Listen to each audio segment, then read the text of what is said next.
आपने पूछा कि ऑप सिंदूर में टर्निंग पॉइंट क्या था। मेरे हिसाब से टर्निंग पॉइंट जो था,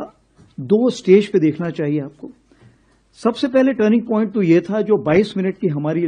जो हमने टेरर टारगेट्स पे जो स्ट्राइक की थी, उस 22 मिनट से सबसे पहले तो क्या हुआ था कि जो उनका डिसीजन मेकिंग साइकिल था अपोजिट साइड का, वो बिल्कुल हिल गया था। एंड उन्हें वक्त लगा समझने में। एंड चूंकि वक्त लगा तो जिसके हाथ में जो आया, किसी ने पत्थर फेंकना शुरू कर दिया, किसी ने ड्रोन, किसी ने मिसाइल, तो अफरा तफरी ऐसी मची हुई थी उस तरफ कि उनको समझ में नहीं आया क्या कार्रवाई हो रही है। और ये जो मिसमैनेजमेंट उस तरफ से हुआ था, उसको हमने कैलिब्रेटेड रिस्पॉन्स दिया,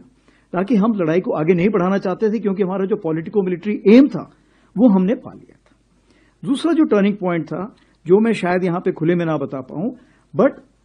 10 तारीख को सवेरे कुछ ऐसे निर्देश तीनों सेनाओं को दे दिए गए थे कि अगर ये लड़ाई आगे बढ़ती तो इसमें क्या होना था, वो जिसको समझ में आना था उसकी समझ में आ चुका था। तो चूंकि उसके समझ में आ चुका था, इसीलिए फिर जैसे कि 9:30 के आसपास हमारे डीजीएमओ उस टाइम गई साहब थे, वो यहां बैठे हुए हैं, और उस चीज को मद्देनजर रखते हुए, उस चीज को समझते हुए, क्यों उनके पास सैटेलाइट से पूरी खबर थी कि कौन सा शिप, कौन सा स्ट्राइक कोर या पिवट कोर या कौन सा एयरक्राफ्ट कहां मूव कर रहा है। इस सारी खबर को जब उन्होंने, जिसको हम बोलते कनेक्टिंग द डॉट्स, जब उन्होंने डॉट्स कनेक्ट किए तो उन्होंने बोला अभी समय आ गया है इस लड़ाई को यहां पे रोकने